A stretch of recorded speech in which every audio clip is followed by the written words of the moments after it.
You bet. Starting in 5, 4, 3, 2, 1.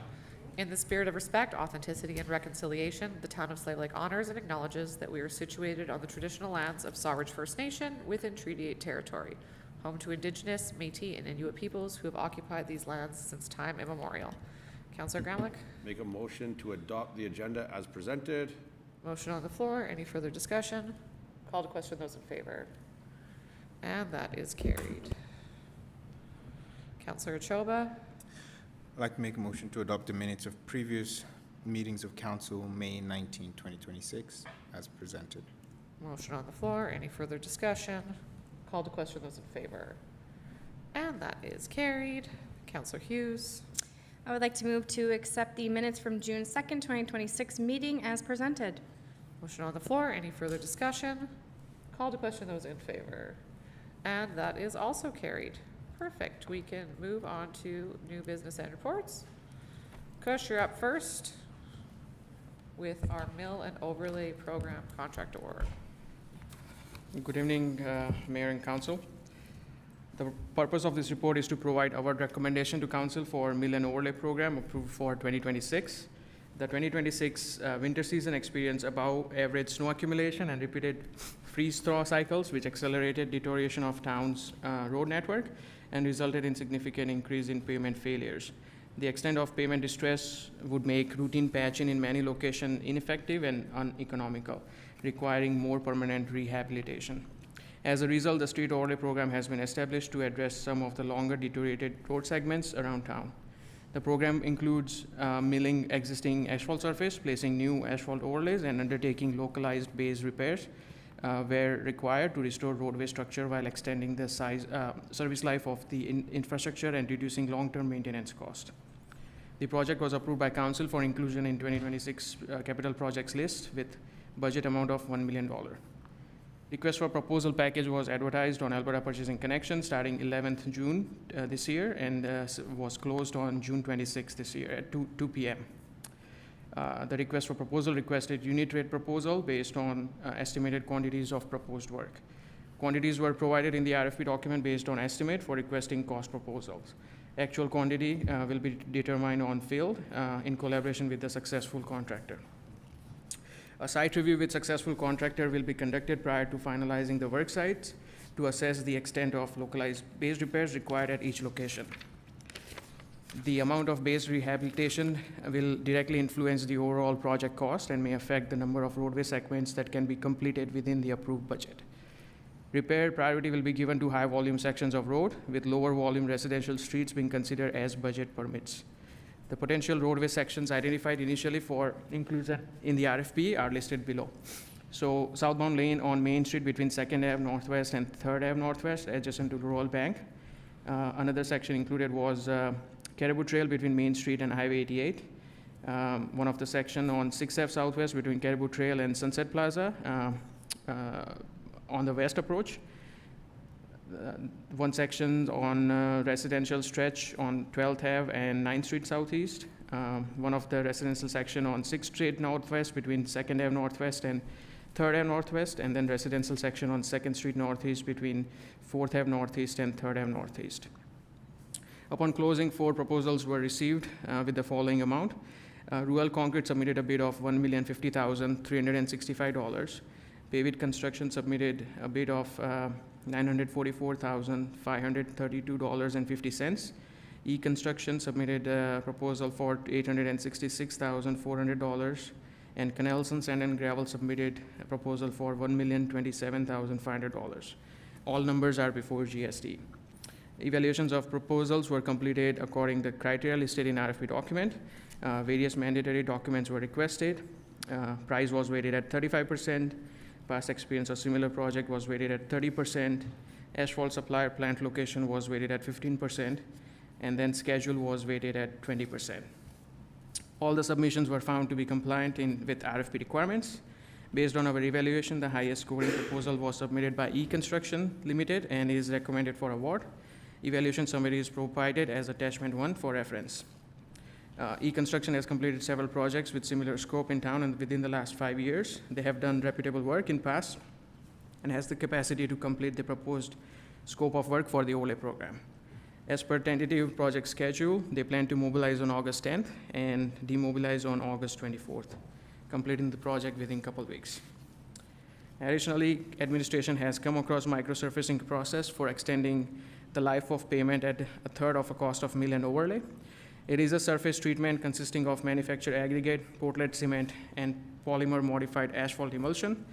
This technique may be utilized for increasing skid-resistant color contrast, rut filling, longitudinal and transfer crack repairs, leveling of proper surface drainage, filling small potholes, etc.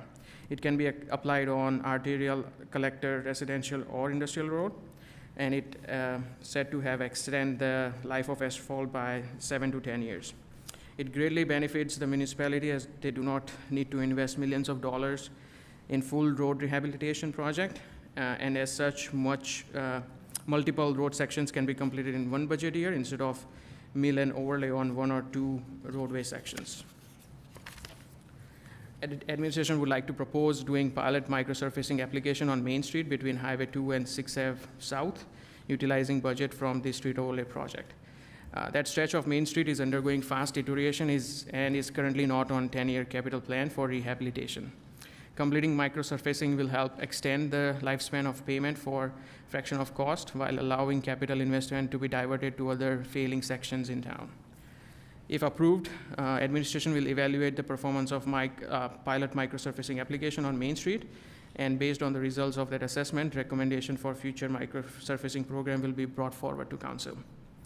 So council may choose either of the following options. So the first option is proceed with mill and overlay program by awarding the contract to recommended contractor and grant pilot application of microsurfacing on Main Street between Highway 2 and 6th Ave South.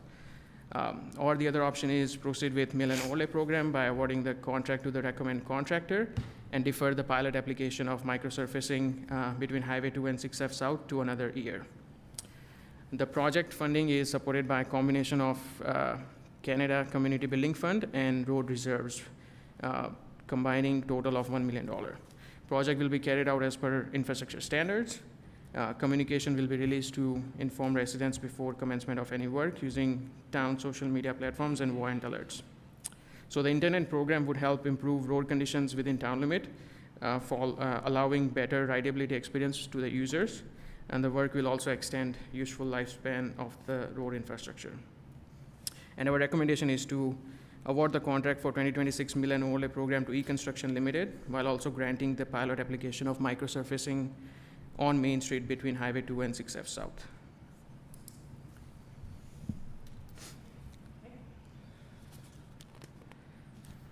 I have a couple questions. Let's cancel something, okay.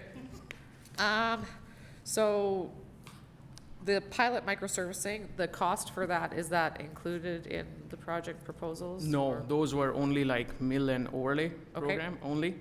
So the cost, the budgetary number that we got for Main Street, that's roughly 12,000 square meters.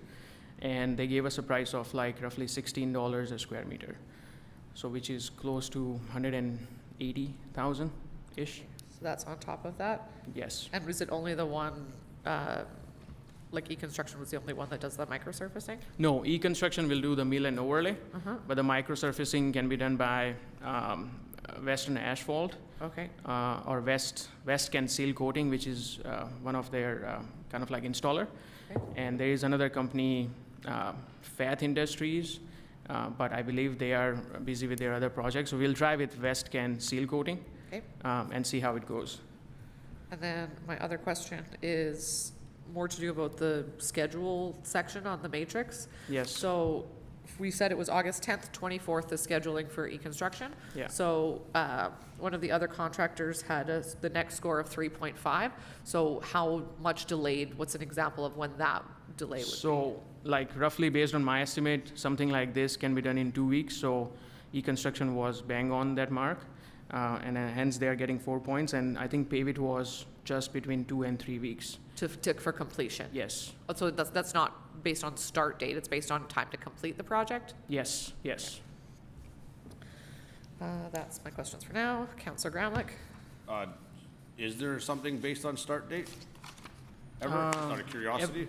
everyone was, I mean, like, the only thing is, Pavit was suggesting to start earlier, but schedule is more to look at if, The length ha- of once they start this yes, one? yes. Yeah, okay. Thank you. Counselor Hughes? Just with the, again, the evaluation matrix here, Kush, I'm just curious, when it says the asphalt supplier plant location and that's weighted at 15%, I noticed E-construction as the lowest on that one. Does that mean that they're not using like a local Yeah, facility so they are bringing in, so they have their own plant in Whitecourt, in Whitecourt? yes. Okay. Which they have utilized for other projects in the past. So which is what they have been proposing, that to haul the asphalt from Whitecourt plant, while the other proponents were proposing to use Pavit's plant in town. Okay, And Ruel Concrete has their own plant, so Ruel would be using their own plant. their own, Yeah. okay. Okay, so that's how that's being weighted? in Yes. there. Okay. And sorry, I just want to, I know Mayor Ward clarified this, but I just want to, so the $1 million here is for the regular plan, but it's $180K for the microsurfacing pilot project from Highway 2 to 6th Avenue. Yes, And that can only be done by a certain company? yes. Okay. So how come that's not a separate motion? Right? Because don't we want to put a dollar value on that then? Because this is all kind of reading in one So- motion here? You So guys what we catch I'm wanted to saying? do is, because council has allotted $1 million to improve roads, right? So roads can Okay. be improved through mill and overlay, or they can be improved through microsurfacing. So what we are doing, because we came across microsurfacing in the, like, after we went through the budget conversation with council, Right? so that is where we thought, both products will be extending the life of the payment.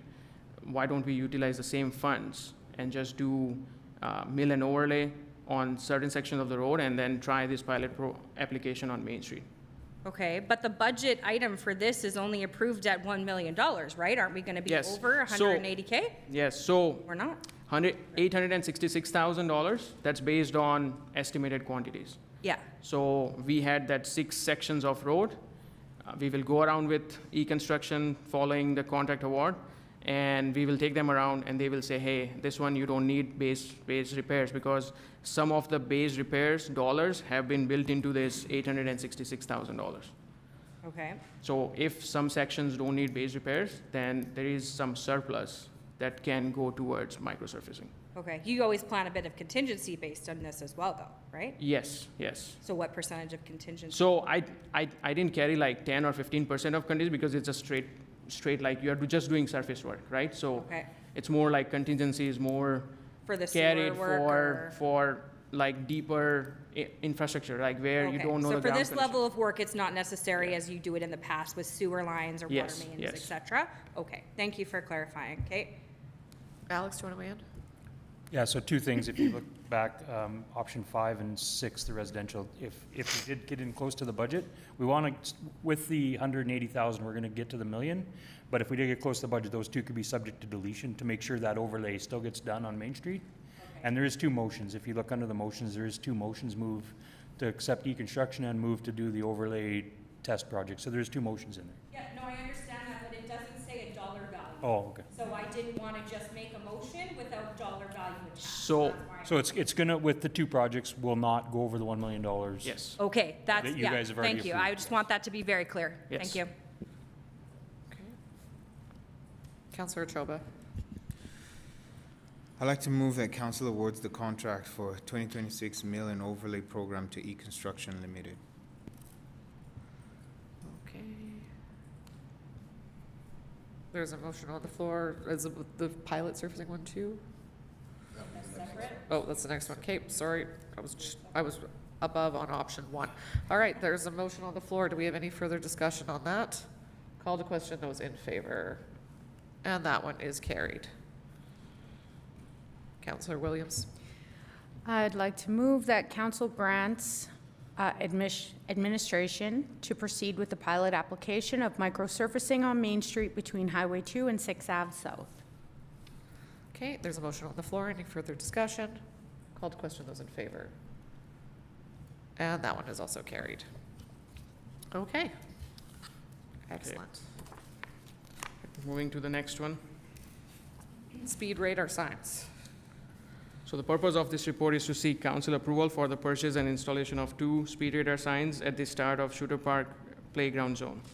So administration has recently received multiple complaints from residents regarding motorists traveling at excessive speeds through the Shooter Park playground zone and failing to reduce their speed upon entering the reduced speed area. In addition to the public concerns, a recent rear-ended collision incident occurred within the playground zone where a vehicle was stopped to allow pedestrian to cross. While there were no serious injuries, the incident highlights the importance of improving driver awareness and speed compliance in an area with frequent pedestrian activity. Shooter Park is one of the popular parks within the community, and with schools out for summer vacation, pedestrian volumes are expected to increase as more families and children access the park and its amenities. The playground zone also contains 2 pedestrian crosswalks, further increasing the potential for vehicle-pedestrian conflicts if motorists are not attentive to or traveling at appropriate speeds. Historically, photo radar enforcement deterred speeding within community. With photo radar enforcement no longer operating, compliance is now primarily dependent on RCMP and community peace officer enforcement. Given the available resources, enforcement personnel cannot be present at every location throughout the day, making engineering measures an important component for improving traffic safety. Administration is proposing the installation of post-mounted speed radar sign at the beginning of Shooter Park playground zone on 3rd Ave Northeast and 6th Street Northeast. Speed radar signs actively displays drivers' current speed and provide immediate feedback as motorists enter the reduced speed zone. Studies have shown that dynamic speed displays are effective at increasing driver awareness and encouraging voluntary speed reduction, particularly in school and playground zone where pedestrian activity is high. Technical data sheet of the proposed speed radar sign is attached to this report for reference. The proposed installation is intended as an interim traffic calming measure that can be implemented quickly while administration continue to monitor traffic operations and evaluate whether additional traffic safety improvements may be warranted in the future. The installation will also demonstrate the town's proactive response to public concerns and identified safety risk through the implementation of practical engineering measures. The proposed signs are built in with other capabilities like capturing traffic volume data, speed statistics, capturing 85th percentile speed, which is industry standard used by traffic consultants in evaluating the effectiveness of traffic calming, capturing percentage of vehicles complying posted speed limit, generating speed trends throughout the day, etc. Such data will help administration to monitor traffic patterns and identify if additional safety measures or targeted enforcement is needed. If implemented measures are effective through this playground zone, then such measures may be considered for school zones and other playground zones as required within the town. Council may proceed with the administration's proposal for installing the speed radar signs at the said location, or council may direct administration to conduct traffic assessment at this location. Administration requested quotation from 2 separate vendors. Both vendors provided canoe pricing, and upon comparison, ATS Traffic provided the best valid quotation. Based on the quotation, each sign will cost $5,201.97 before GST. Sourcing of 2 signs will cost altogether $10,403.94 before GST. Each sign comes with a 95-watt solar panel with required mounting kits. The sign can be installed by our own public works crew. And as per our finance department, the sign can be covered either through the provided operating or capital funds for 2026, or they can also be funded through unrestricted surplus. Transportation Association of Canada's guidelines will be followed when installing the speed radar signs. Communication will be released to the residents notifying of the change in signage using town social media platform and voant alerts. This proposed initiative would enhance safety of residents and visitors. As such, our recommendation is for council to approve the proposal of installing speed radar signs at the start of Shooter Park playground zone on 3rd Ave Northeast and 6th Street Northeast to increase compliance with playground speed zone while enhancing overall safety of residents and visitors.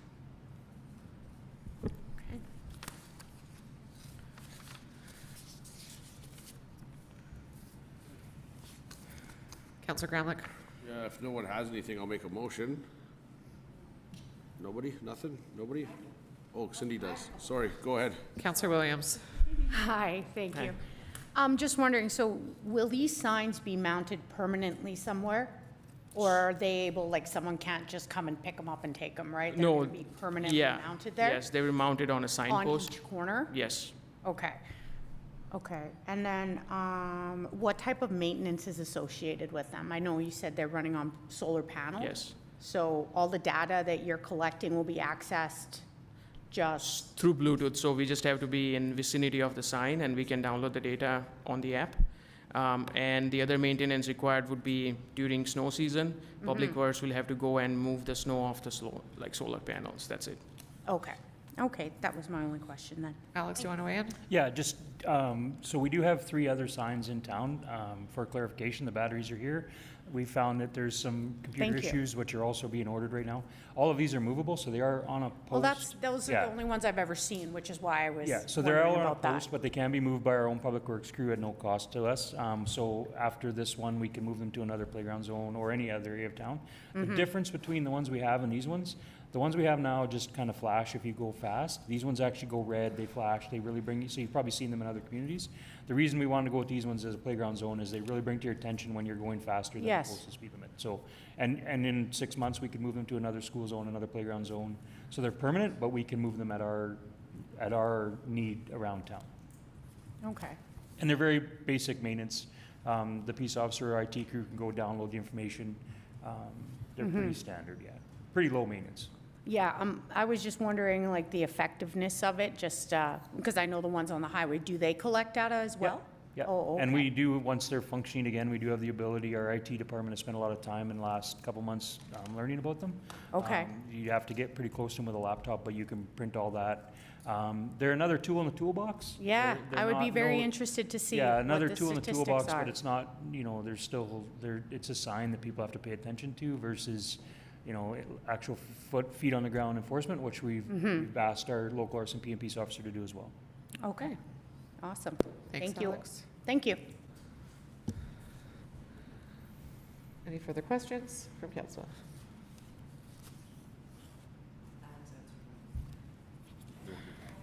Councillor Gramlich.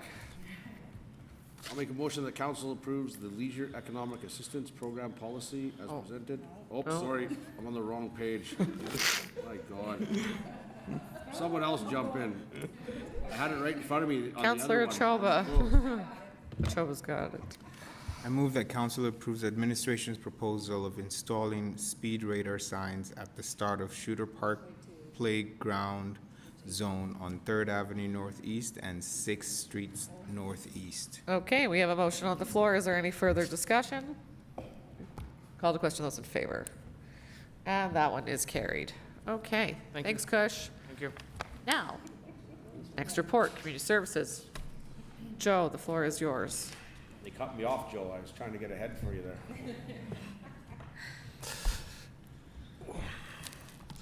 Good evening, Mayor and Council. I am presenting 2 reports tonight, the first being an update with regards to the MRC Recreation Center. The purpose of this report is to provide Council with an update on the multi-rec center operations, major events, recreation programming, facility utilization, staffing developments, and upcoming priorities for the period of January through August 2026. The MRC continues to serve as one of the town's primary recreational community and event facilities. Throughout 2026, the facility has supported a diverse range of regional sporting events, educational gatherings, community programs, and special events while maintaining high service standards and strong community participation. The continued demand for both facility rentals and recreation programming highlights the MRC's role as an important contributor to community wellness, social development, and local economic activity. One of the most significant events hosted during the reporting period was the Treaty 8 First Nations Cup in March. The 4-day tournament attracted approximately 1,000 visitors per day and featured 38 teams competing across 3 divisions. The event generated substantial facility utilization and contributed to local economic activity through accommodations, food services, fuel purchases, and retail spending within the community.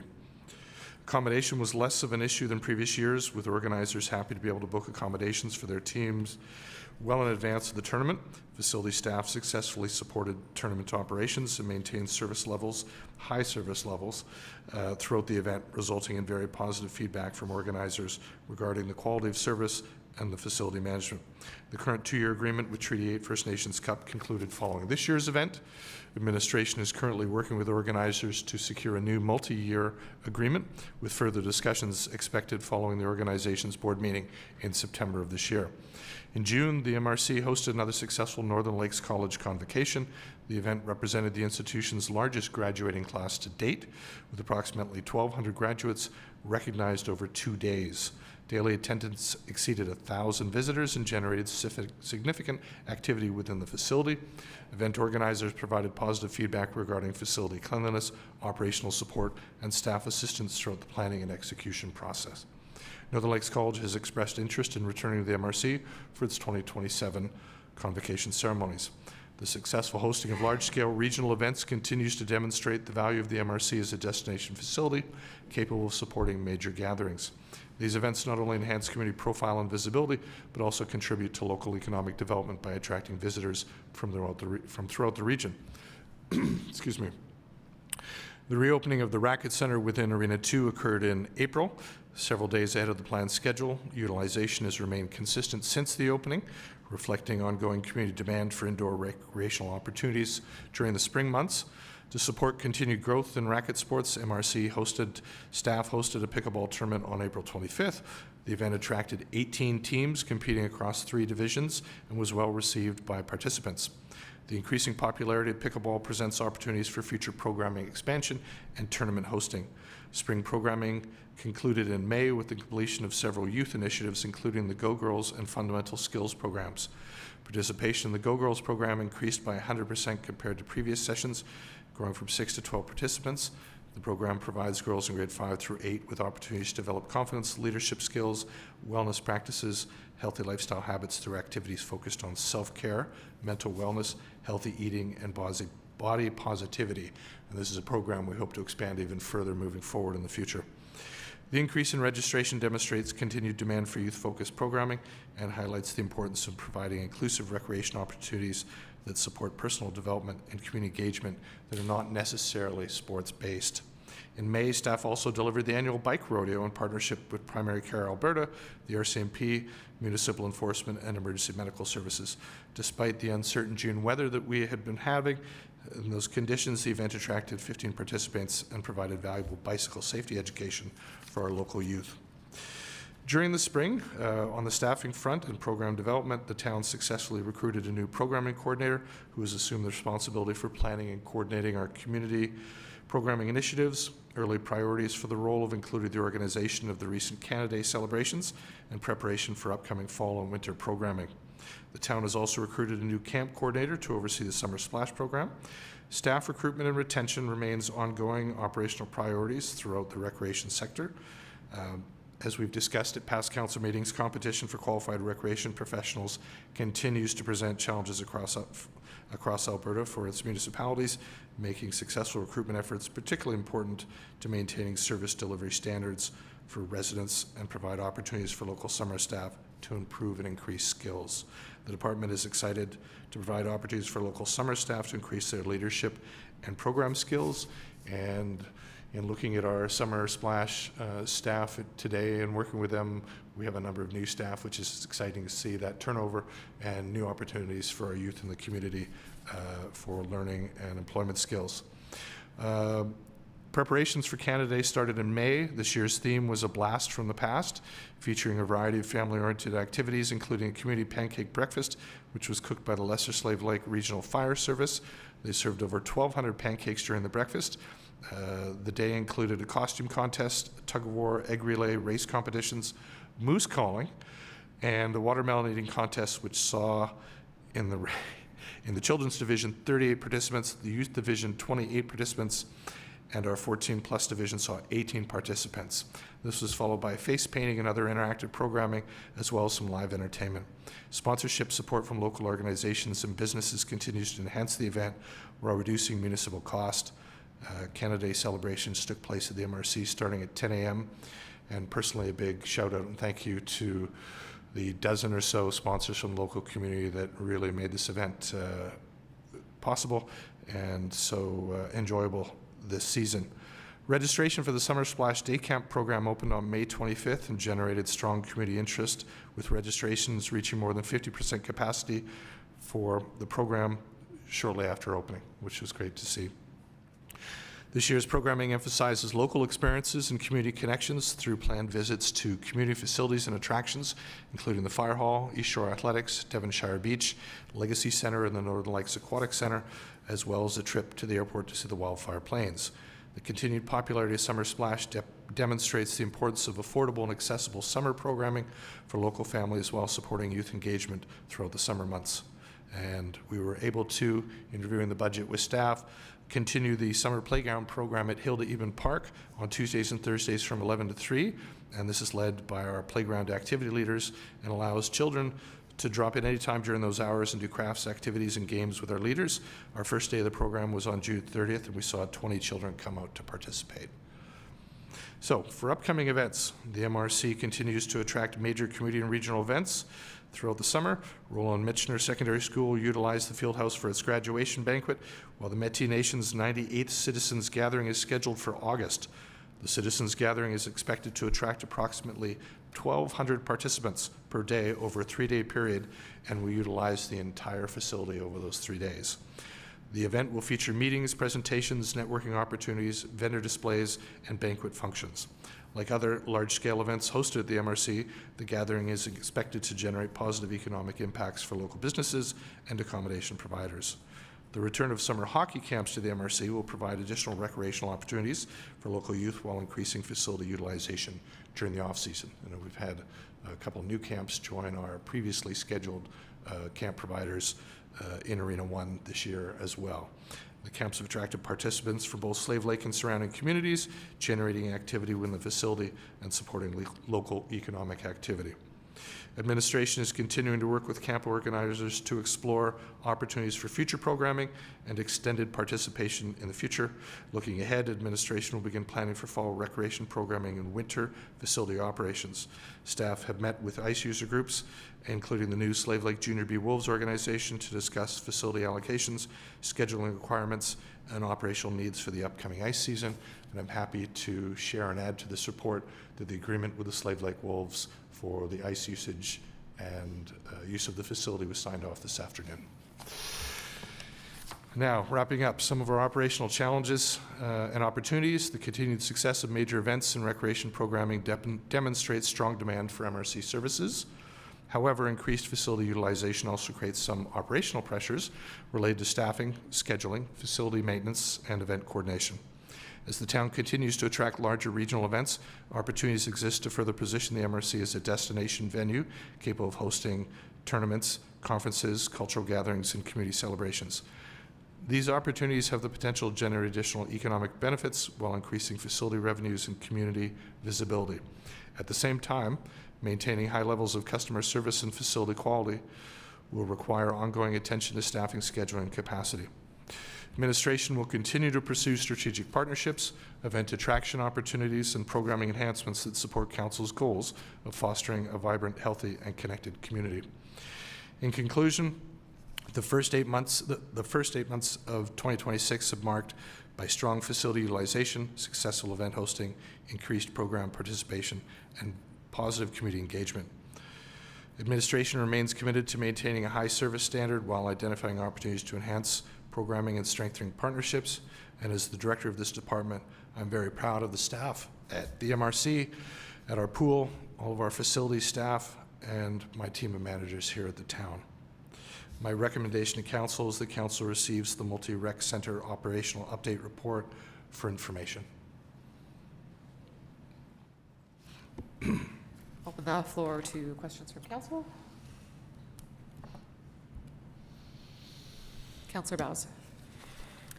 Thanks so much for the report, Joe. Just a quick comment. So it looks like we seem to be getting more non-sporting events like these conferences. Looks like we've had a few, and word is getting out that We are, staff are actively promoting, reaching out. We've got some concerts coming to town that are at the Legacy Center that wasn't mentioned in this report. That was done in part, one of our staff members really took an active effort to see if we could be included in that tour and to upsell the venue as a really good venue to be on their tour for the community. So that's an example of the work they're putting in, and the goals for sponsorship and sales within the building are also on the plan for the fall season to increase that revenue as well. So we have a really strong team across the departments that fall under the umbrella of community services. And again, they've done some really terrific work from January to date, and I expect them to continue that moving forward. Excellent, because yeah, it just seems to, you do one and it's rolling from there, so that's nice to see. Councillor Hughes? Yeah, thank you. Yeah, I would agree with Councillor Bowes. I'm really happy to hear that we continue to be busy at the MRC. And just a general comment of thank you and gratitude from myself to your whole team. Since I started on council, I really wanted to see the MRC facility just fully utilized as it should be. And I really love your comment about also non-sporting events taking place there as well. I'm really feeling like our programming is very well-rounded and that there's something for everyone in our community. And that's as it should be. So just well done to you and your team. I think these improvements the last couple of years are great and that they're a reflection of good leadership and good staffing. And I'm very happy to see the great things that have been going on. So thank you. Thank you. The Métis Nations 98th Citizens Gathering in August came about with a fair amount of hard work and site tours and really promoting the community and what the facility and the staff have to offer. And that really helped push that through to coming to Slave Lake.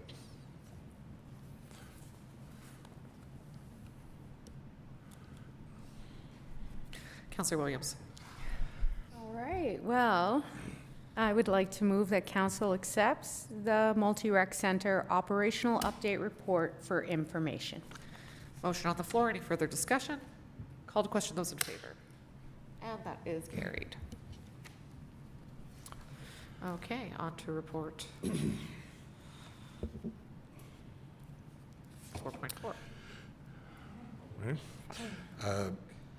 In the effort for the purposes of this report is to present the proposed Leisure Economic Assistance Program policy for Council's consideration and adoption.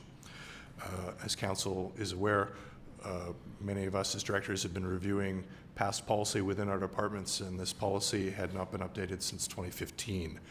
So it was come to my attention that it was time to update the policy and make it clearer in relation to eligibility and documentation and the application process. So that's why this policy is being presented this evening.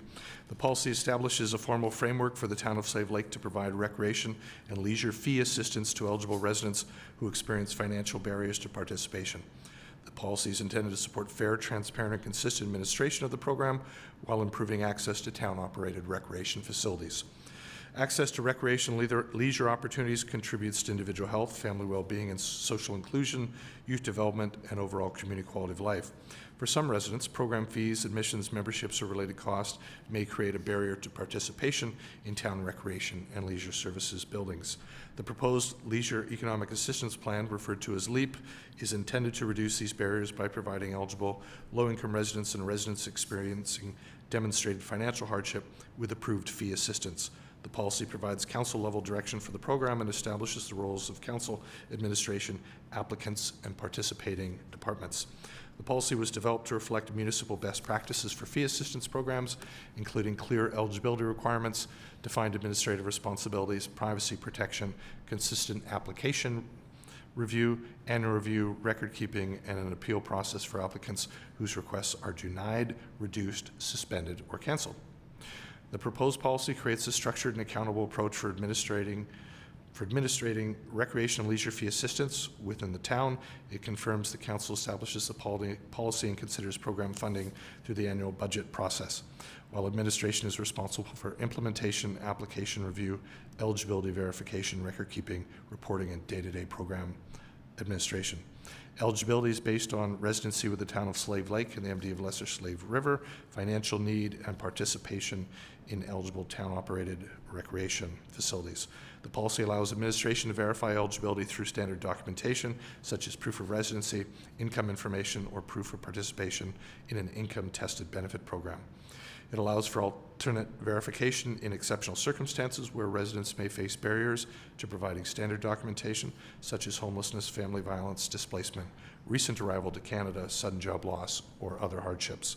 The policy also provides flexibility for administration to establish benefit levels, maximum annual assistance amounts, application forms, documentation requirements, service standards, and related procedures. This approach allows the town to adjust operational details as recreation fees, community needs, income measures, and available budgets change in the future without requiring frequent amendments to this council policy. Confidentiality and protection of personal information are addressed through provisions requiring compliance with the Protection of Privacy Act and the town's record management requirements. The policy limits access to applicant information to authorized staff who require the information to administer the program. In talking with IT and administration, financial administration, we would be looking at electronic retention of documents for this program moving forward for safety and security reasons. The policy includes a dispute resolution process. Applicants may request reconsideration of a denied, reduced, suspended, or canceled application, followed by a final administrative appeal to the chief, to the CAO or designate. This provides procedural fairness while avoiding the need for the review of confidential personal information. As shown here in the document before you, there's 4 options. Council may adopt the LEAP program policy as presented. Council may adopt the LEAP program policy with amendments identified by council, or council may refer the LEAP program policy back to administration for additional review or revision. And 4th, council may choose not to adopt the LEAP program policy at this time. Resource impacts. The financial impact of the program will depend on the annual funding level approved by council, the number of eligible applicants, the type of value assistance provided, the participation levels in eligible programs and services. The policy confirms that LEAP assistance is subject to available municipal resources, annual budget approval, and program capacity. Administration may administer the program with existing departmental resources. However, there will be some staff time required to promote the program, receive and review applications, verify eligibility, communicate decisions, maintain records, and so on. In future, if the program demand exceeds the approved budget or available administrative capacity, administration may be required to pause approvals, establish wait lists, reduce benefit levels, or return to council with further information or recommendations. In speaking to finance and to my managers, the expectation is that with clearer, tighter application requirements to determine eligibility, it will likely decrease those who are applying who previously were approved under the project, as our application procedures were, shall I say, a little bit lax. Adoption of the proposed policy will establish LEAP as a formal council-approved municipal program and provide clear direction for its administration. The policy will support consistent decision-making, transparent eligibility requirements, responsible use of municipal resources, and protection of applicants' personal information.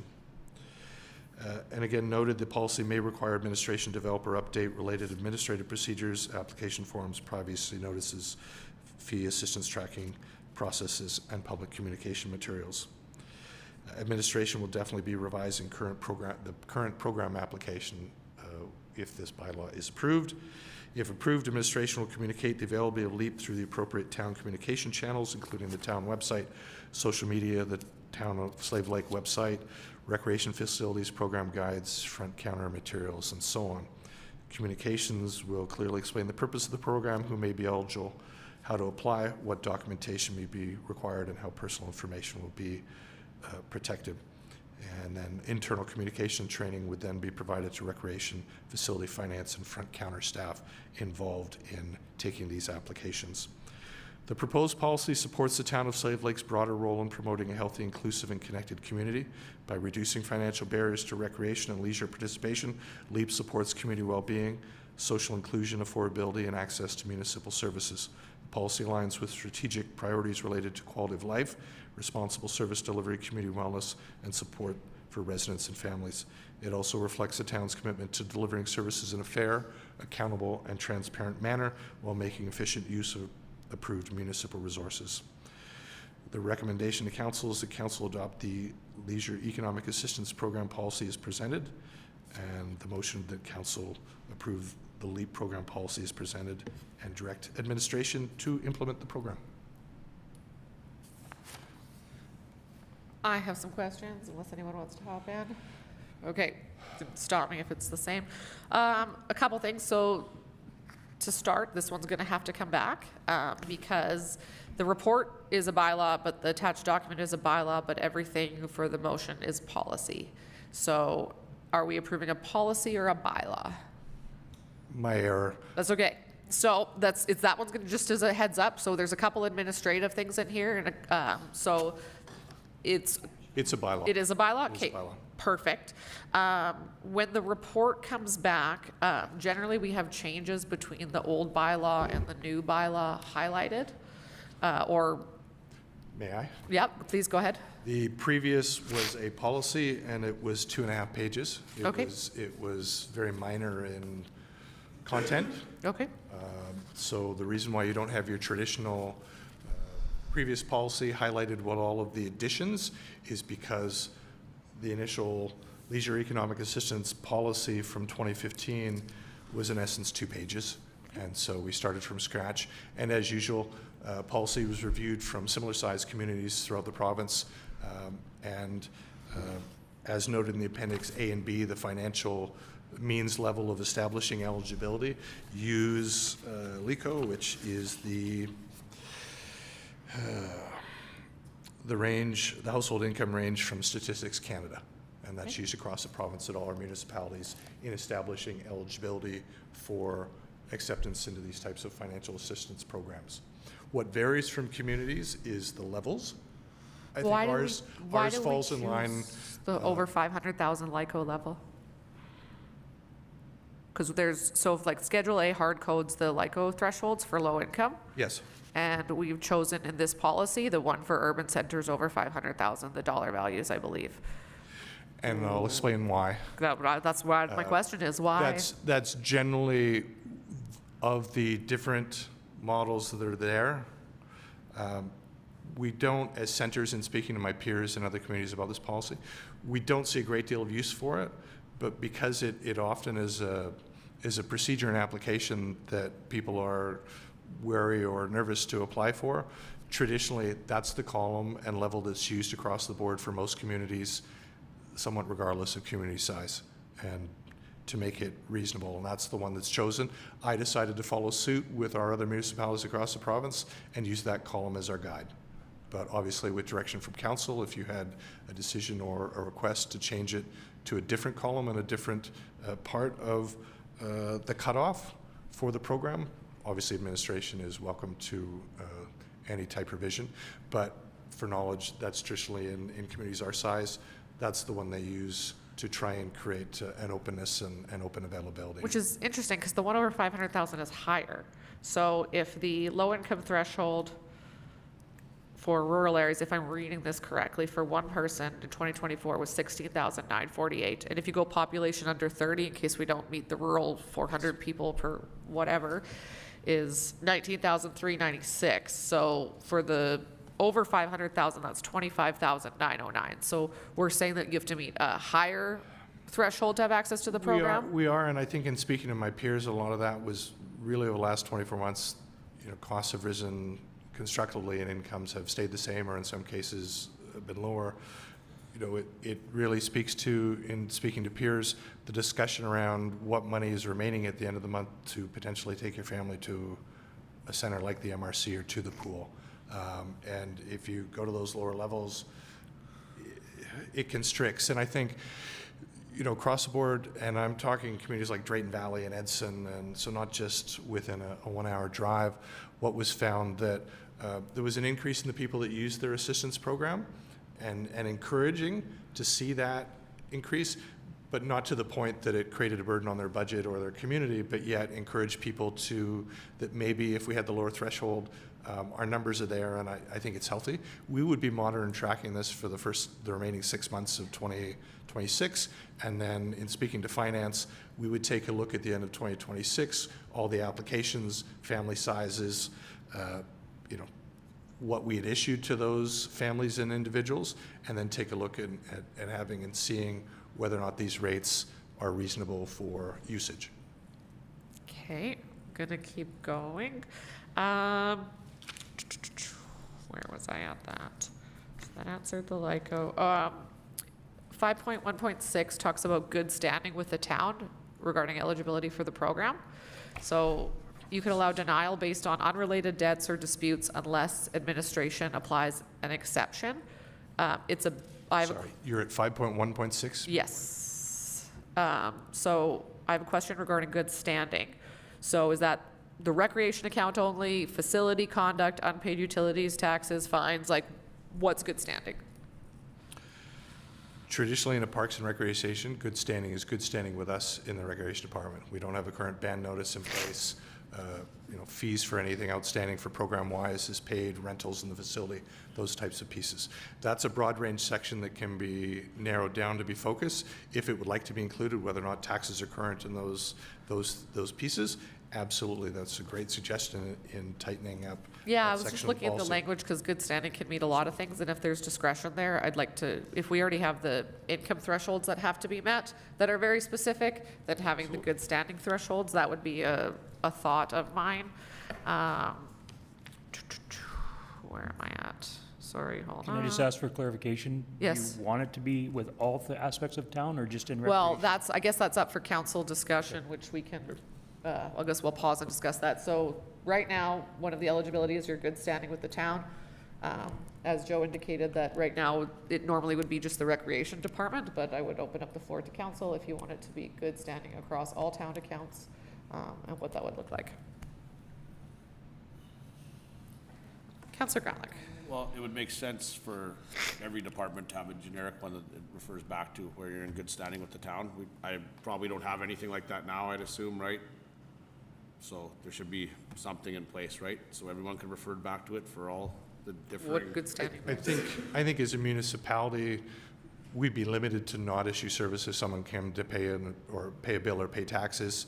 One doesn't defer the other. We don't currently, if someone's outstanding on their taxes for the home, disallow them from coming to the MRC or use the pool. So I think we've got to figure out, how we want to clarify that. Like, I don't disagree. Not that way, but if you're correct that way, but it might hinder stuff. But I was thinking extreme cases. I know case by case, you'd be like, okay, you're good standing, but something generic. But I get your point on that. Councillor Hughes? Yeah, I don't think Councillor Gromlich is meaning that they should be banned from facilities, but I guess for myself personally speaking, I do have a hard time feeling like we should be offering subsidy necessarily when they have a tax bill that they haven't paid for several years, or something that is really outstanding with the town. I don't know that I feel that that is necessarily the route I would want to be taking here. It's been, if I may, it's been my experience in the past when I worked in the Okanagan and worked for the Income Assistance Branch, as an example. And again, some of the mentions within the policy as well as my report, these are often people that have just moved to the community. They have potentially just not only moved to the community, but they may be new recent immigrants to the country, or they've fallen on financial hardship. And I think that may be the only time we have someone who may, in that instance, be a homeowner who maybe is having difficulties of meeting property tax requirements. Right. But at the same time, is wanting to ensure their kids get a chance to use some of the facilities.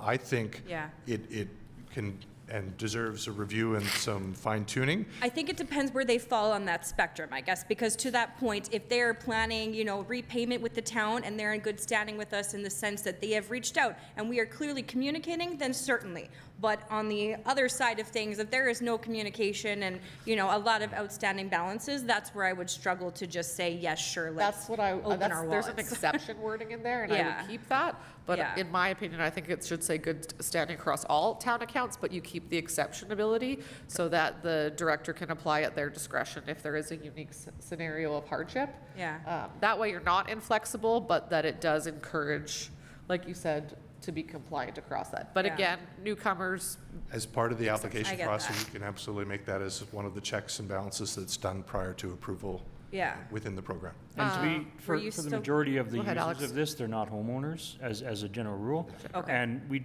as the town, we do not have a lot of multi-year tax arrears. those ones that are potentially, they do have come in and they've made a payment plan per se. So it's a very small number that I think you're looking at, but I do agree we could tweak it for the wording. But the target audience, I think, is the ones that, you know, potential renters or that type of audience that may not have that record, Okay. just as a side note. Sorry, Mayor, where were you still? Yep, sorry, there's a list. 2026 budget for this. Talked about the financial impacts, so where are we at?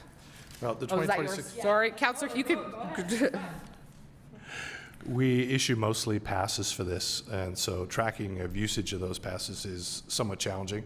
Some communities pick a budget number and go against and try and set up GL codes and have a tracking system through Active.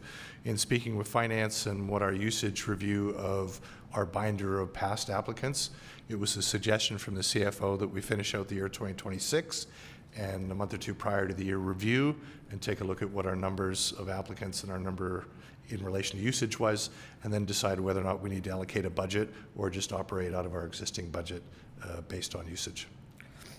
This one's sitting in a back corner with a And lot that of dust on it. It depends- doesn't get a lot of usage, a lot of advertising in the community. So, do you have a, Counselor Hughes, Yeah, follow up? that was where I was gonna go with that, was sort of the, oh, hold on. Hold on, I have a moment. I'm having a moment. okay. Go ahead now. Yeah, Thank you. that's where I was gonna go with that, was more the annual dollar value that may be attached to this and how much it's currently being used, because you're saying this is a current program. it's a current program, but it's currently not, it has not in the past been that well promoted. We Okay. have the application at the center, and that being said, that's the purpose of this policy, is to, one, For sure. create an acknowledgement and a promotion within the community, but also ensure that, like our partner communities throughout the province, there's a fairly realistic and straightforward eligibility guidelines, a number of them that are set out clearly and distinctly to ensure that it's being used by the portion of the community that the program was created to be used by. Certainly, And not yes. people coming in off the street, filling an application to circumvent payment because it suits their budget or Right. their frugality in relation to paying to use our facilities. So Okay. though it is 12 pages, I tried to be really clear on the responsibilities of staff, the responsibilities of citizens and administration, to make it clear, fair, and very process-oriented, that when we fine-tune 5.1.6 and any other portions of the bylaw, Yeah. that we can then make corresponding changes to the application itself, and then we have a very clear document from the front desk and application forward on those people that are applying and how to streamline the process so that we can Okay. get approvals, put out there for individuals and families that truly require it. As I say, when I was in Penticton many years ago, working for the Income Assistance Ministry, people can come in. We don't want a lot of document. We don't want to retain a lot. That's why we would be going to electronic retention, but just proof of current state, and then we can move forward with the application. Okay, so to summarize the budgetary question to Mayor Ward then, you Yes. would essentially your hope is you would launch this program now and leave the budget as is out of the current operating budget, but next budget cycle, you may come with a specific request for running this program as it grows. Is that a Correct. fair assessment of what your proposal is? Yeah, and currently we're talking less than $1,000. Okay. So we will monitor it after we get it out there, once it's approved, and start advertising it and see if that number increases. It's similar to other resources in the community food bank where Right. you have to swallow a bit of pride to come and sign up for it. So we don't expect a big influx, but we Okay. want to have it available for those community members that do feel the need to have that wellness and health that's So readily once accessible. this goes through, you'll be advertising this a little bit more? Because I personally, Yep. I had no idea that this was even a program that we already had running, so that's why I'm That's the idea. Once asking a it's little bit approved, we more want to get it questions. out there. It's one of those ones we dusted off and said, hey, here's a Okay. program for our community. We know times are tough. We've seen it out in the real world, so here's something Okay. we could do to help our citizens. Okay, yeah, no, I love the idea, I wasn't sure on the history of this program No, as and- well. And every municipality across our province has some sort of assistance programming within recreation. Slightly different variation on the application and what materials, slight Okay. variation on what the assistance can be used for. Here at our center, it's usually for punch passes and coming in to use the facility rather than programs themselves. Some communities, it's different. It can be a percentage basis. Okay. For communities our size, in speaking to them, often they would cap their programming at $5,000, but those are communities like Edson, Drayton Valley, slightly larger in population. So Okay. that's something we would look at going into 2027, take a look at usage and contrast that against what our expectations may be for 2027. Okay. So as our CAO, Mr. Pavic said, we don't expect a mad rush to Yeah. use these, but we also want to get some new people in the facility that potentially have not been able, Yep. due to barriers, You bet. get into the building. No, I love that idea, and I just love a little bit of an estimation on cost around this program. That's just good to kind of, just to see, because it could be anything to me, right? Could be a very broad range, so I appreciate a bit of a dollar value there. Just last question from me. Obviously, right now, we have sort of minimal people participating. If you do see an influx, is this going to cause issues in terms of administering the program? Do you see a need for more staff time or anything of that nature? No, we have developed an idea of what the framework of who will be involved in the process. Okay. We'll monitor it accordingly as such. And again, from a cost perspective, again, because we're not having the use of the LEAP program being used for programs, we're not losing revenue per se in the fact that we may have someone through LEAP program take up spaces in Summer Splash currently. Yeah, no, I know that. And not have revenue from other camp users as an example. Okay. Hope that's a good one. Yep. It's more coming to use a walking track, to come drop in and go to pickleball, come be active, come shoot some hoops or drop in to kick the Great. soccer ball versus an actual true cost for having them in the facility or part of our program participation. Awesome. Okay, thank you. Before I get to Councillor Williams, I'm just going to follow up on the budgetary question there. So the policy intent has that eligible residents of the town, but the bylaw says town and MD, so clarifying, is it both the town of Slave Lake and MD residents that qualify for this program? In 5.6, I missed the mention of the MD of Lesser Slave Lake. It also is another part of the bylaw. That's on me. And That's so they, Your worship in council, I apologize for that That's error. okay. When the update to So the 5.5.6 occurs, it's Town of Slave Lake residents and residents of the MD of Lesser Slave Lake as a funding partner of the facility. It would be, so that would be just a friendly look at when we're looking at how much, if there is a large Absolutely. uptake in that, because there is intermunicipal cost sharing agreements with regards to running the cost of the program. Now, $1,000, neither here nor there, understand it hasn't been used, but this would fall under the cost sharing.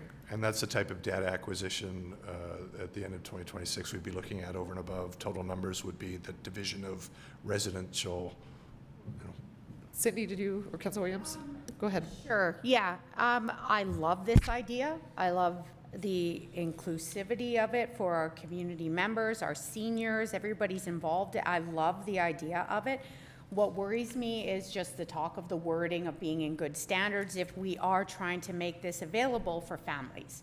For example, if you have children maybe wanting to do it that their parents are not in good standing or something along that line. So I'll be interested to see and how the wording comes It is together. it is interesting Because I wording. don't want to see children or families discouraged from applying for this as well. And if the MD is involved in being available as well, how do we know if they're in good standings on their side as well, right? I'd like to think that the percentage of our residents, and I'll speak for those that are in the MD of Lesser Slave River as well as those that reside within our town boundaries, are in good standing with the town and within the community. So I think we will absolutely tighten this down to a sentence or two that covers this more clearly and more succinctly to shore this up as far as being one of the guidelines for approval in the program. Absolutely. And I'm happy to return back before Mayor and Council in the coming weeks with a completed and finely tuned, hopefully final copy of bylaw number 10-2026. I'll pass it to Councillor Bowes, and then I have a few, we'll see there. Go ahead, Councillor.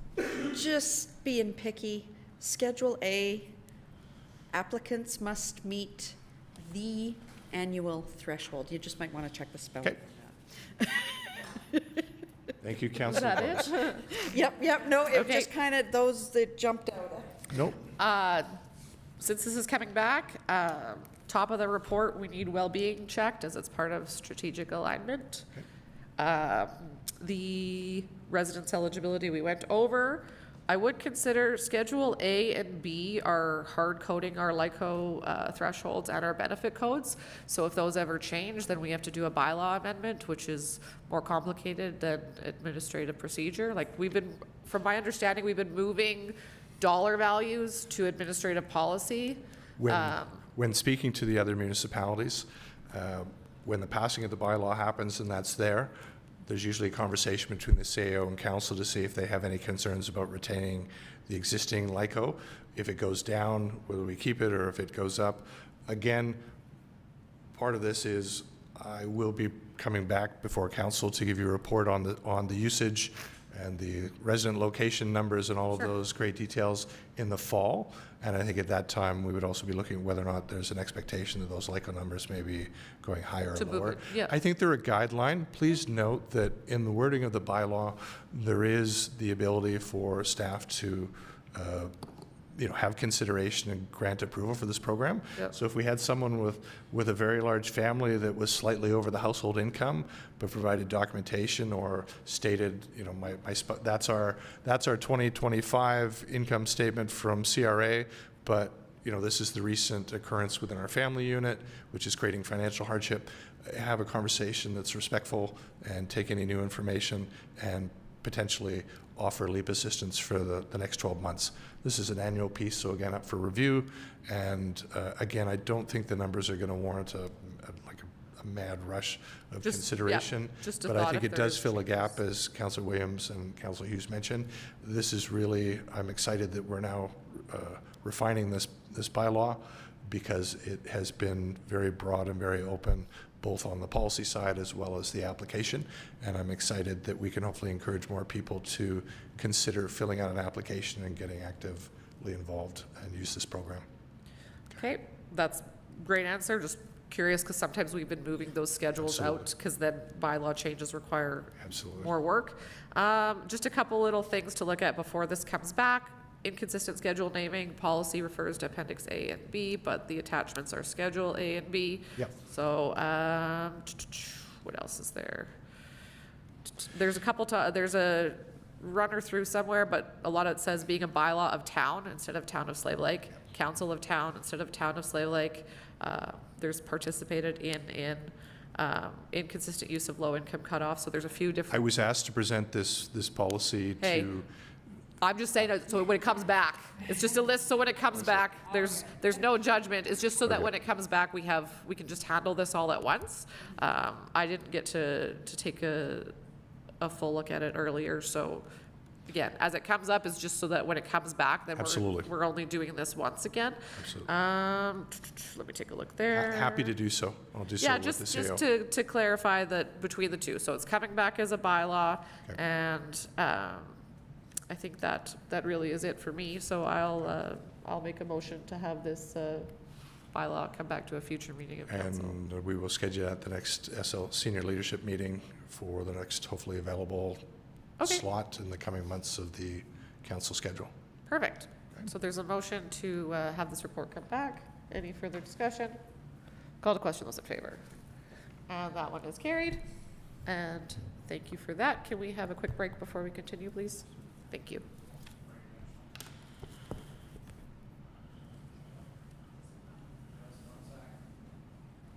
No problem.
Yep, we're good to go.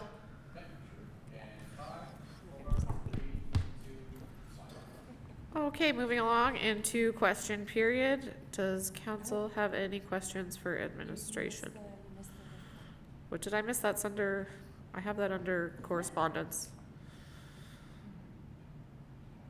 Question period. Any questions from council? Councillor Hughes. Sorry, I'm That's getting okay. confused, not you, Mayor Ward. It's all good. I was just curious if you could provide an update on street sweeping at the current moment. I think the last that I had asked about it, they were finishing up the southeast. Are they in a different quadrant of town right now, and what's happening with that?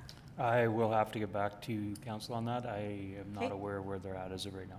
Okay, yeah, I understand you're getting back in the swing of things. I'm just hoping, I've noticed along Main Street on the main boulevard, say by 7-Eleven and stuff, there's quite a buildup still there. So I'd like to see those things moved along now that we're sort of almost to mid-July. So if you could relay the plan back to us at some point, that would be great. Yeah, I'll follow up. I know the south, Main Street south to Highway 2, because of the overlay and program and patching that was going on there, they were gonna try and wait a little bit closer to the overlay. Okay. But if it's really bad, we could run it down there just to make sure we get some of it. But Yeah. They were gonna do a good sweep before they did the overlay, I know that, but I will check on the rest of it. Okay, it just seems like there's still a buildup Okay. from all of the horrible winter weather, and I'd like to see that really Yeah, cleaned I'll follow up up and get you the guys- town I'll- looking its best, so. Yeah, I'll follow up. Okay, thank you. And then while you're contacting Public Works about follow-up, potholes, I know we're doing mill and fill, and we got the contract award today, but we have our own pothole program. And now asphalt plants are open, so it's July. Curious to see a bit of an update on if we can get how much we've done, what's scheduling for the rest. Would like to see as many as possible filled before fall. So I know we have a council meeting next week. Is it We'll possible get info and to send get it over. some Yeah. type of info on where we're at on potholes and what that looks like, aside from the mill and fill areas that because there's still all the residential areas that we'll be looking Kush at. was gonna stay and told me he'd be okay. He should have stayed. That's okay. You can get Public Works to weigh in and on too on what's been done, because we said we've had, 30 days of when it hasn't been pouring of ability to fill the potholes. So curious on what's been done and what's upcoming outside of those contract award areas. Okay, any further questions from council? As I see none, we can move into our correspondence. Thank you, Mayor and Council. We received a letter from the Community Futures Lesser Slave Lake Region, my apologies, regarding their LIFT program, which is the Learning Indigenous Financial Teachings. They are applying for a grant to teach some of their members to be instructors for the LIFT program, facilitators, sorry. So they have provided us a sample letter, and they are asking for council's support. And with your approval, we will write that letter and have it signed and sent off to them. Oh, sorry, my apologies. The partnership for the application, their program, they're also asking for promote the program using marketing materials provided by the Community Futures Lesser Slave Region and provide feedback throughout the development and ongoing evolution of the program to help ensure it continues to meet the needs of our community, citizens and the clients. Okay.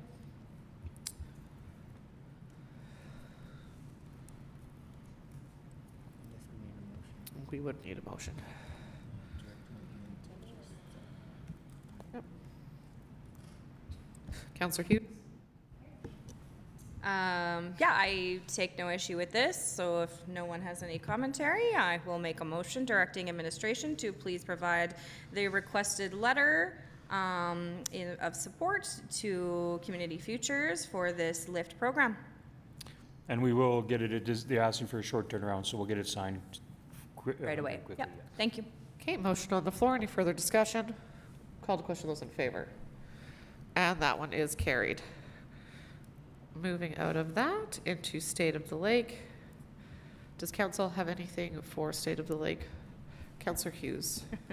Yeah, I know it was mentioned in Joe's presentation earlier, but I did just want to do a special shout out to Community Services for wonderful Canada Day events that they put on at the MRC. They did a fantastic job. There was lots of community members in and out of the building all day. It was a really nice community feel, lots of businesses participating, lots of fun from the screams I could hear from watermelon eating and moose calling, and I found it to be very creative and innovative, and it was a great time even though we had to be inside.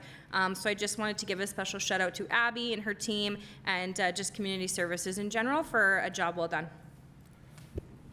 Thank you. Anybody else? Okay, well, I'll just make a quick congratulations to Councillor Achoba and his lovely wife and their family for the addition of their beautiful daughter, Aviella, who was born on Saturday. So congratulations, and look forward to you reading council reports in the middle of the night when you're not sleeping, thanks to having the new baby around. So just wanted to pass along a congratulations from council and administration. And that is it for me from State of the Lake. Councillor Achoba. Motion to adjourn. There's a motion to adjourn. Any further discussion? Call to question, those in favor. And that one is carried.